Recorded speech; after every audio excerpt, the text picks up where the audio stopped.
Hello friends, नमस्कार। नम्रता सोमवार BA semester 4 main paper economics paper number 10 सहकार 2 તેની અંદર આપણે હજી ત્રીજું યુનિટ જોઈ રહ્યા છીએ, તેમાં સહકારી ચળવળ. તો ગયા લેક્ચરની અંદર આપણે કિબુસ્ત વિશેની સંપૂર્ણ માહિતી છે તે મેળવેલી હતી, જેનો મેઇન મુદ્દો હતો કે સહકારના વિવિધ સ્વરૂપો.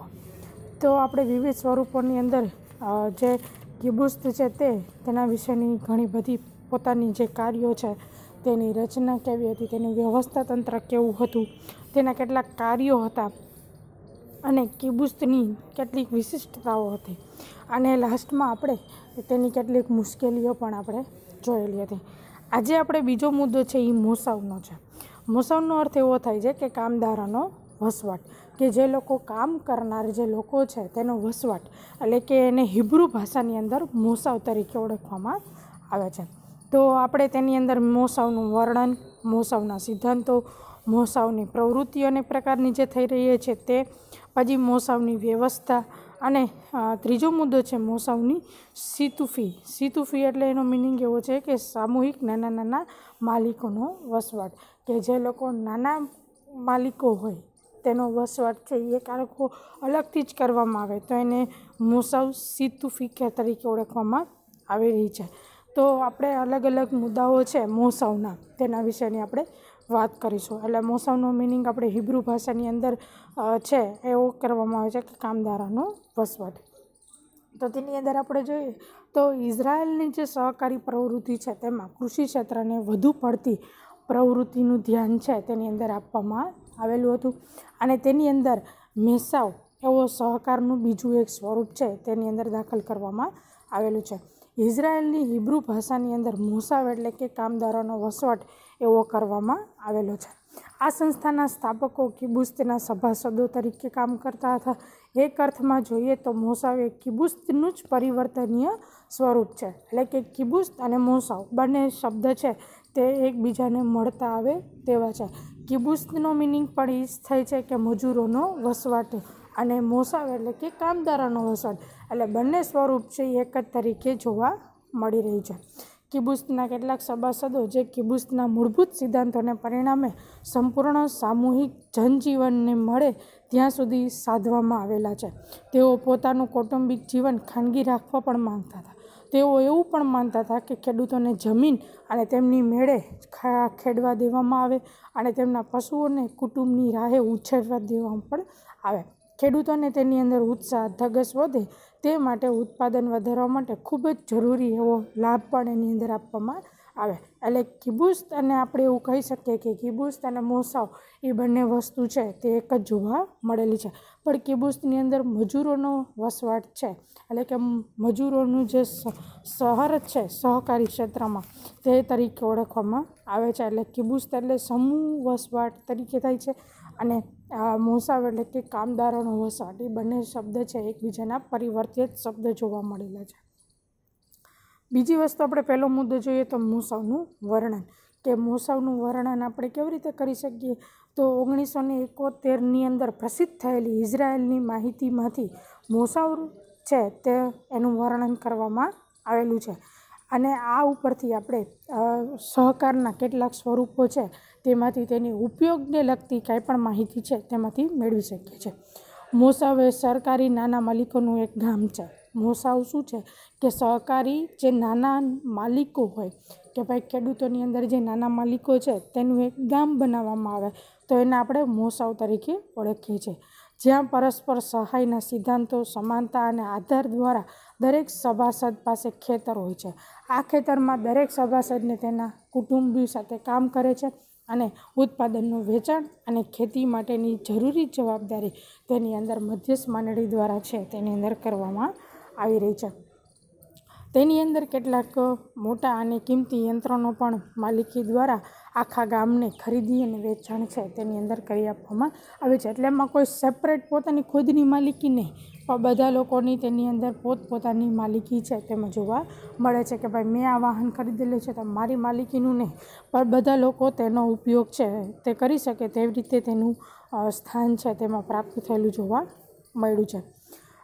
દાખલા તરીકે ટ્રેક્ટર એ આખા ગામની સમૂહની માલિકી હોય છે.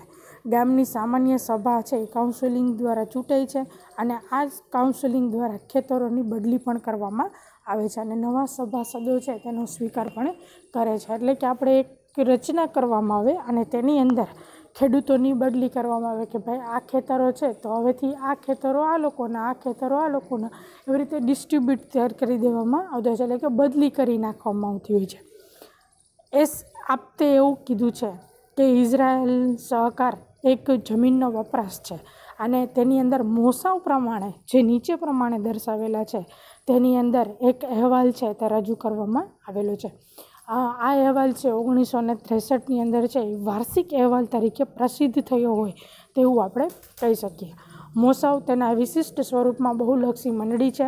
તેની રચના એવી છે કે જ્યાં 80થી 100 નાના માલિકો વ્યક્તિગત ખેતીનો સાહસના ધોરણે એકબીજા સાથે જોડાઈ અને સમૂહ બનાવે છે. આર્થિક અને સામાજિક સેવા અને ધોરણો પણ તેની અંદર વહેંચવામાં આવે છે અને 1968ની અંદર છેલ્લી માહિતી પ્રમાણે મોસાવની સંખ્યા 349ની જોવા મળેલી છે. એટલે કે મોસાવ છે એક બહુલક્ષી મંડળી તરીકેનું કામ કરે છે. તેમાં 80થી 100 જે સંખ્યાઓ છે તેમાં નાના માલિકો વ્યક્તિગત ખેતીની સાહસના ધોરણે એકબીજા સાથે જોડાઈ અને ખેતીનો સમૂહ ઉપયોગ છે તેની અંદર કરવામાં આવે છે અને તેની અંદર આર્થિક અને સામાજિક બંને પાસાને ધારાધોરણ મુજબ સહકારી ધોરણની અંદર કામગીરી છે તેમાં કરે છે. 1968ની અંદર આપણે વાત કરેલી કે છેલ્લી માહિતી પ્રમાણે 349 જેટલી સંખ્યા છે તેમાં જોવા મળેલી છે અને સામાન્ય વસ્તી જો આપણે તેની અંદર જોઈએ તો 100થી 1000ની વસ્તી તેની અંદર જોડાયેલી જોવા મળે છે. તો આ એક આપણે મોસાવનું વર્ણન જોયું. હવે આપણે જોઈશું મોસાવના સિદ્ધાંતો કે મોસાવના સિદ્ધાંતો પોતાની રીતના કેવા અલગ પડી રહી છે. એવી રીતે આપણે કિબુત્સના પણ કેટલાક એના સિદ્ધાંતો જોયા હતા.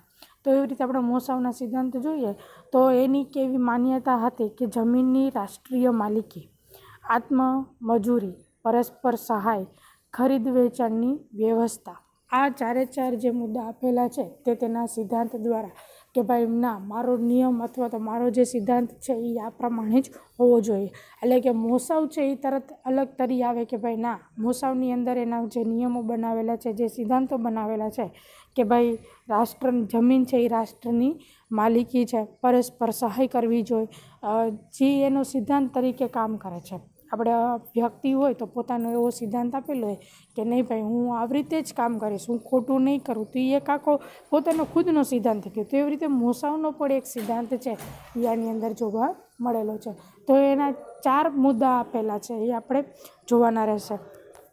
તો આ જે સિદ્ધાંતો બહાર પાડેલા છે તેમાં કિબુત્સના અને મોસાવના બંને છે એ સામ્ય જણાતા ગણાય છે. એટલે કે બંને છે એ પરસ્પર સરખા છે. જેમ જેમ જમીનની રાષ્ટ્રીય માલિકી અને આત્મમજૂરીનો સિદ્ધાંત છે એ બંને સરખા છે કે જમીન છે એ કોઈ વ્યક્તિ ખુદની નથી પણ સાથે સાથે રાષ્ટ્રની માલિકી છે તેની અંદર કામ કરે છે. એટલે કોઈ ખુદ એમ વ્યક્તિ એમ ન કહી શકે કે ભાઈ આ જમીન છે એ મારી જ છે, પણ અન્ય વ્યક્તિની છે અથવા તો રાષ્ટ્રની માલિકીની છે તેવું તેની અંદર કહેવામાં આવેલું છે. મોસાવમાં દરેક કુટુંબને અલગ અલગ જમીન આપવામાં આવે છે.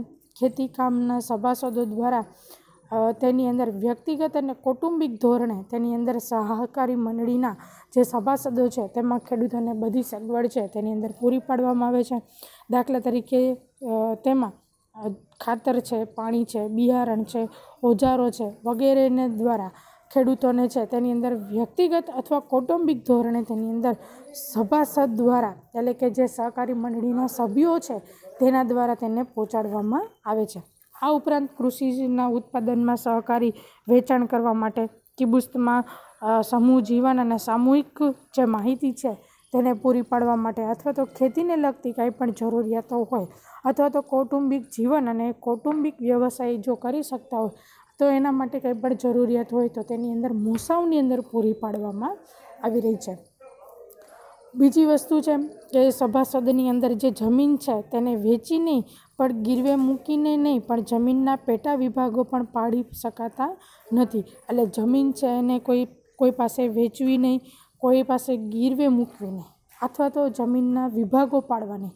તે જેટલી જમીન હોય તેટલા પ્રમાણમાં જ જમીન રાખવી પડે અને તેમાં કૌટુંબિક ધોરણે જમીનનો સમાવેશ તેની અંદર આપવામાં આવે છે. એટલે કે અડધી જમીન તમારી, અડધી જમીન મારી, એવી રીતે ને વિભાગ છે એકે પ્રકારના પાડવામાં નથી આવતા અને કોઈ પાસે વેચી પણ શકાતી નથી.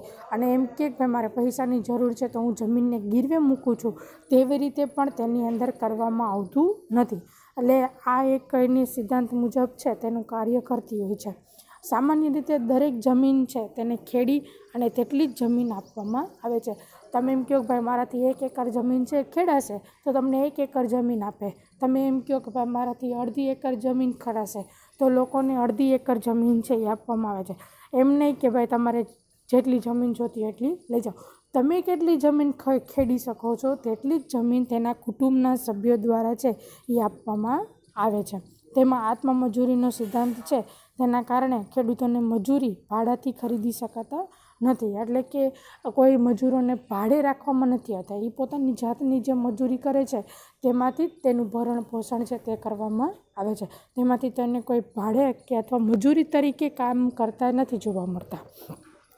તો આ એના સિદ્ધાંતોનું ચુસ્તપણે પાલન કરવામાં આવે છે અને તેમાંથી ઘણા બધા લોકોને તેમાંથી સહાય મળે છે અને ખરીદ વેચાણની વ્યવસ્થા પણ તેની અંદર કરવામાં આવેલી છે. તો અહીંયા આપણે આ મોસાવની જે સિદ્ધાંતો છે તે મોસાવનું વર્ણન અને મોસાવ એટલે શું તેની બેઝિક માહિતી આપણે છે તે મેળવેલી છે. નેક્સ્ટ લેક્ચરમાં આપણે મોસાવની પ્રવૃત્તિ અને મોસાવની જે સિતુફી છે એટલે કે તેના વસવાટ માટેની કેટલીક વ્યવસ્થાઓ છે તેના વિશેની આપણે નેક્સ્ટ લેક્ચરની અંદર વાત કરીશું. Thank you.